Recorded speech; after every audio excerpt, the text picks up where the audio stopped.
All right, this is Brian Johnson, staff writer with Finance and Commerce in Minneapolis, and I'm pleased to be joined by Julie Sommese, PACE Equity's Minnesota Managing Director. And we're going to talk a little bit about some of the projects you've worked on here in Minnesota, Julie, and the outlook for C-PACE financing and things of that nature. But first, I was wondering if you could introduce yourself to our listeners and talk a little bit about how long you've been in the finance business, Sure. construction financing, and also, just how you got into this line of work. Sure. Yeah. I've been in banking debt world forever. Before I joined the PACE world, I was a commercial banker, most recently chief lending officer at a community bank outside of Chicago. I made the move over about 5.5 years ago now, just to kind of run my course with traditional commercial banking. And actually, the PACE folks had reached out to me, and we had a conversation. I personally had never heard of PACE at the time, but thought it was a super interesting, cool financing tool. So I blindly jumped into it. And again, I've been working with PACE for about 5.5 years now. It's a very interesting, creative financing tool. So I have really enjoyed it. So tell us a little bit more about C-PACE financing for people who might not be familiar with it. How does it work, and what are some of the projects that are eligible for this financing tool? Sure. So PACE is CPACE is really an acronym for Commercial Property Assessed Clean Energy. And basically, what it is it's a financing tool that we come into a project and we can finance anything that has an energy defining measure to it. So we're financing in a project, we're financing things like HVAC, windows, lighting, electrical, plumbing, anything that we can measure the energy efficiency of. So PACE really got its start about 15 years ago now. And it was created to really help building owners upgrade their buildings from an energy efficient standpoint and have a reasonably an easy way to pay for it rather than straight out of capital, or a lot of traditional banks won't come in and say just finance HVAC. So once we are in the project, we close. We actually are different in that we become a special benefit tax assessment. And that mechanism allows us to be very long term. So we typically, most states, every state's slightly different, but most states we get upwards of 30 years. So we're a 30-year fixed rate, reasonable term. So it really helps building owners add these measures to their buildings, or if it's new construction, we can come in and do that as well. We do all asset classes, from office to multifamily, industrial, retail. So it really runs the gamut of all asset classes. And I was just looking at a map where that showed where C-PACE financing is currently available. It looks like it's available in most states, but there are a few holdouts. What are some Yeah. of the factors there? And do you see more growth in this type of financing? It seems like kind of a no-brainer that it would be authorized, but what are some of the opportunities and challenges that you see? Yeah, and you're right. I think we're up to, and I may get this number wrong, but I think we're up to close to 42 states. And most of those states are the most populous states, which sort of makes sense.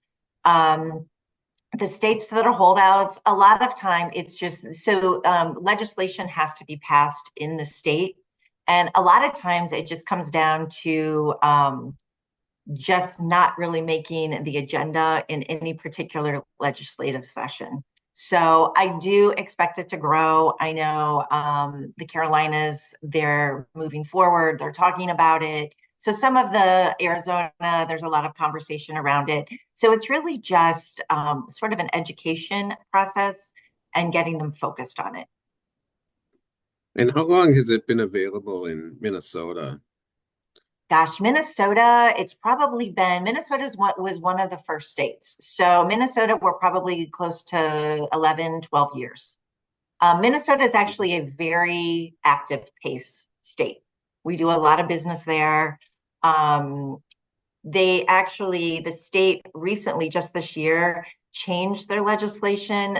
Minnesota was one of the very, very few states that only allowed a 25%, I'm sorry, a 20% loan to value and a 20-year term. That's been amended to sort of match most of the other states. So in the state of Minnesota now, we can put up to 25% of the stabilized value of PACE dollars into the project, and we can go up to that 30-year mark. So that's helped a lot, especially in this market. With that change this year, it helped us really be able to help some developers and make some projects that weren't penciling a year ago at a 20-year term. We've been able to move forward with them. Yeah, I can imagine it would be a valuable financing tool in this market where, as you said, people are having trouble penciling out Yeah. their capital stack. And here in Minnesota, have you been pretty active here then? I know I've seen want to talk about some specific projects in Minnesota, but can you give me a sense of how active you've been here? Sure. I mean, we've been pretty active. We've done quite a few hotels. We actually have, I think, 3 hotel projects that will still close by the end of this year. We've done a cold storage project in Freeborn. We've done bioservices and industrial manufacturing facility that was in Albert Lea. So yeah, I don't know the exact number, but like I said, Minnesota is very active. We actually closed on a project in Minneapolis, the Coliseum building, if you know that building. That was a really cool project. It was a building that was pretty heavily vandalized during the civil unrest in 2020. And it kind of sat there for a few years. And then some local community members came together. Very, very complicated capital stack. There are historic tax credits in that project. There are new markets tax credits. There's some LISC. There's some grants. And then there was a few $1 million that just they couldn't come up with. So we came in sort of almost towards the end of that project, and we were able to help them complete that. It's cool. It's going to be, retail on the first floor and then 2 floors of office on 2 and 3. And what are some of the elements of that project that made it eligible for this financing tool? Sure, that's a great question. So almost all of the redevelopment and the renovations that were put into that project were energy efficient. So we were actually able to get them into our Cirrus product, which is our low carbon product. So for instance, they solar on the roof, all of the windows. Although it was a historic building, all of the windows are completely energy efficient. It's actually a certified green building. Great. Another project I wanted to talk to you about in outstate Minnesota is a recent project, Red Sky Loft in Redwood Yes. Falls. I understand it received $2.2 million in C-PACE financing from PACE Equity, and it's a former Redwood area hospital converted into a 56-unit multifamily housing project. Tell me about that. Sure. So that's been a really fun one for me because it really is a cool building. And the developers on that, great guys, and we're actually in the process of looking at or getting ready to close on our 4th project with those developers. So clearly they like PACE. But the Red Sky, the Redwood Falls project, it was an old hospital. I think it was 4 different additions over the years, several different parcels. It was still being used as a hospital up until 2021. They opened a new hospital. Our developers came in and completely did a major redevelopment of that area. And it's been fun to watch it. In that case, they started the project, and as they got into the demolition, their costs, they had about $4 million of cost overruns because the demolition was a little more complicated than everybody originally thought. So we worked very, very closely with their community bank that was the construction lender on that project. And they were getting close to completion. So the local community bank there funded the last sort of cost overruns, and then we came in at the end and paid down that construction loan. So it was really a win-win for everybody. Got the project completed, and then we were able to bring the bank down to the leverage point that they were looking for. And when was that project completed? It was completed, the construction was completed in June, and then we came in and retroactively refinanced out the PACE measures at the end of July. And was it pretty much a total gut where they Yeah. did extensive interior demolition and kept the shell, or how did Yeah. that work? Yep. It's they kept the shell, but for the most part, everything else was completely redone. And I think you did mention 56 multifamily, combination of 1, 2, and 3 bedrooms. And when I talked to the developers recently, they are almost fully leased up. So it's been really a win-win for the community and everybody else there. I understand there's strong demand for housing there in Yes. communities like Redwood Falls, and people don't always think about that, but we tend to think of here in the Twin Cities how much need there is, but it's really all over the state from what I understand. It So, really is. It really is. And again, we're a good tool to come in and kind of help finish that capital stack. As you mhm. know, lenders are pulling back their leverage points, looking for much more equity. So, although we are not pure equity, I mean, we are a loan, but we are replacing a lot of times that preferred equity, that mezzanine debt level that's very, very expensive. And we're able to come in and work with the banks and get those projects completed.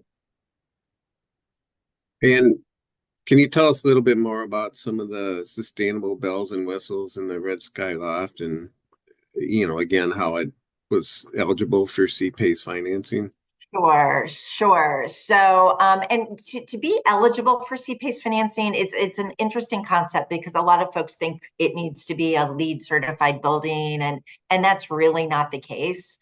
Um, but in the case of Red Sky, again, there was a solar component to it, and all of the appliances inside the multi-units, they are all Energy Star compliant. So, and we actually have a group, we have engineers on staff that can work with a developer's team to actually help create a more low carbon building. Okay. So we do that frequently. We can come in really almost up until the point of starting construction, and our engineers will take a look at the plans, the specifications, and say, you know what, we could maybe tweak the windows just a little bit. We could maybe tweak the HVAC just a little bit, and it's going to make your building this much more low carbon. Okay. So it doesn't need to be LEED certified or net zero or anything like that. Just you come in and say, hey, a few tweaks here and there, and here's how you Exactly. can. Interesting. Exactly, exactly. Yeah, we rolled out our Cirrus, which PACE, there's sort of the standard PACE, which is exactly what we're talking about. And then there's Cirrus, CIRRUS, which is our low carbon PACE. And to meet the Cirrus specifications, it's a little bit more of a push to make the building a little bit more low carbon efficient. And with that, from our side, it's a lower interest rate. We're typically 80 basis points or so less on the interest rate for those buildings. And then we also do a full marketing campaign for the developers to market that building to their communities as a green building. Okay. But I assume there is some kind of third party verification that comes in there and says, hey, we Correct. need to do this or that. Yep, that's exactly correct.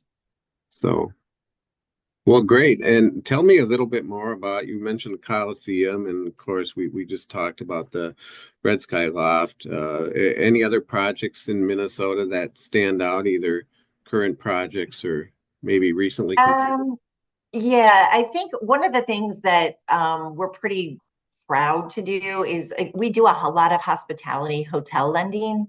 A lot of times, senior lenders not so they're a little reluctant to jump into a hotel deal. We do quite a bit of that. The Mankato area, North Mankato, Mankato, we've seen a lot of growth there. We've been doing a lot of projects down in that area. Um, yeah, and again, Minnesota is just generally a very pace friendly state. Great.